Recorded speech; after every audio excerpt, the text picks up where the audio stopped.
Paz do Senhor Jesus, dando continuidade aqui na nossa leitura no livro de Mateus, capítulo 23. Então falou Jesus à multidão e aos seus discípulos, dizendo: Na cadeira de Moisés estão assentados os escribas e fariseus. Observai, pois, e praticai tudo o que vos disserem. Mas não procedeis em conformidade com as suas obras, porque dizem e não praticam. Pois atam fardos pesados e difíceis de suportar e os põem aos ombros dos homens. Eles, porém, nem com o dedo querem movê-los. E fazem todas as obras a fim de serem vistos pelos homens, pois trazem largos filactérios e alargam as franjas dos seus vestidos. E amam os primeiros lugares nas ceias e as primeiras cadeiras nas sinagogas. E as saudações nas praças, e os serem chamados pelos homens, Rabi, Rabi.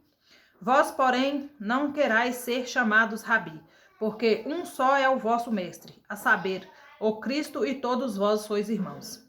E a ninguém na terra chameis vosso Pai, porque um só é o vosso Pai, o qual está nos céus. Nem vos chameis mestre, porque um só é vosso mestre, que é o Cristo. Porém, o maior dentre vós será vosso servo. E o que a si mesmo se exaltar, será humilhado. E o que a si mesmo se humilhar, será exaltado. Mas, ai de vós, escribas e fariseus hipócritas, pois que fechais aos homens o reino dos céus, e nem vós entrais, nem deixais entrar aos que estão entrando. Ai de vós, escribas e fariseus hipócritas, pois que devorais as casas das viúvas, sob protesto de prolongadas orações. Por isso sofrereis mais rigoroso juízo. Ai de vós, escribas e fariseus, hipócritas, pois que percorreis o mar e a terra para fazer um prosélito, e, depois de o terdes feito, e fazeis filhos do inferno, 2 vezes mais do que vós. Ai de vós, condutores cegos, pois que dizeis: qualquer que jurar pelo templo, isso nada é, mas o que jurar pelo ouro do templo, esse é devedor. Insensatos e cegos, pois qual é maior, o ouro ou o templo que santifica o ouro? E aquele que jurar pelo altar, isso nada é, mas aquele que jurar pela oferta que está sobre o altar, esse é devedor. Insensatos e cegos, pois qual é a maior oferta qual é maior, a oferta ou o altar que santifica a oferta? Porquanto o que jurar pelo altar, jura por ele e por tudo o que sobre ele está. E o que jurar pelo templo, jura por ele e por aquele que nele habita.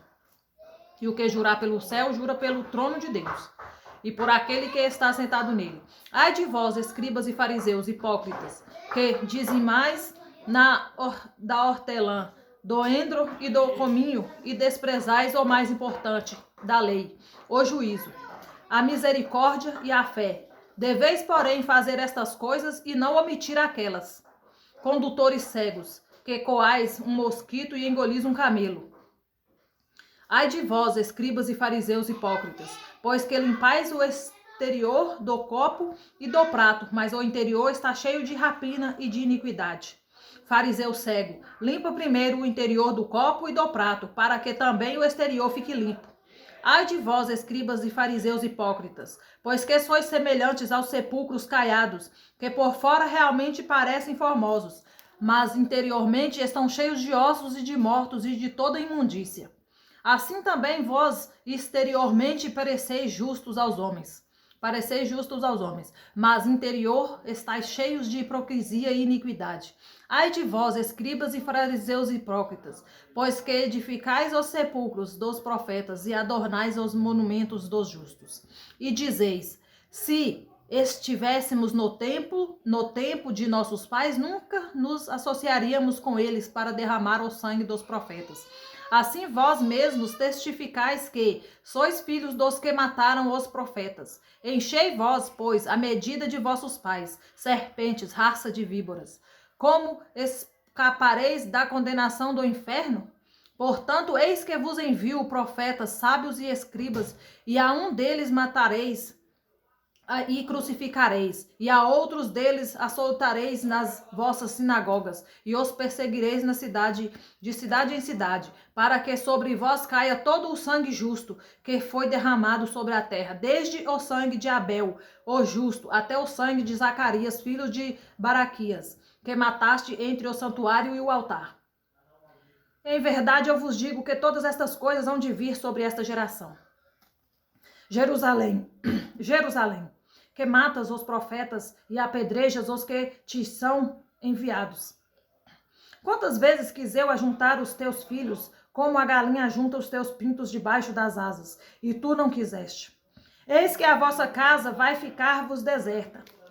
Porque eu vos digo que, desde agora, mim não vereis mais, até que digais, bendito o que vem em nome do Senhor. Amém. Aqui nós terminamos o capítulo 23 de Mateus. Que o Senhor abençoe a vida de cada um de vocês. Me desculpem pela a expressão, a maneira que eu leio, porque, como eu já disse para vocês, quando eu leio o Evangelho de Jesus, é como se eu estivesse lá, como se eu estivesse vendo, ele chamando a atenção daquele povo, ele pregando aquelas maravilhas e fazendo tudo o que ele fez quando esteve aqui. Pois ele ainda continua atuando, continua fazendo as mesmas coisas que ele fazia, só que de maneira diferente. E depende de nós, para que ele nos use como ele usou profetas naquela época. Amém? Que o Senhor abençoe a vida de cada um de vocês. Vamos mais uma breve oração. Senhor, meu Deus e meu Pai, muito obrigado por as maravilhas, muito obrigado por tudo que o Senhor tem feito na nossa vida, por as leituras, pela palavra que o Senhor nos deixou. Continue trabalhando na nossa casa, na nossa família, na nossa vida, Pai. Traga união para os irmãos, traga, Pai, união para as famílias, em nome do Senhor Jesus. Que o Senhor nos dê o dom do amor, Pai, pois é o mais importante e o resto nos será acrescentado. Que o Senhor venha, Pai, encher o nosso coração de amor. Amor pelo próximo, amor por nós mesmos, pois às vezes deixamos de amar até a nós. Que o Senhor venha, Pai, nos ensinar a amar acima de todas as coisas o Senhor. Em nome do Pai, do Filho e do Espírito Santo de Deus. É o que eu te peço e te agradeço. E muito obrigado, Pai. Que o Senhor venha nos perdoar pelas nossas falhas. Em nome de Jesus.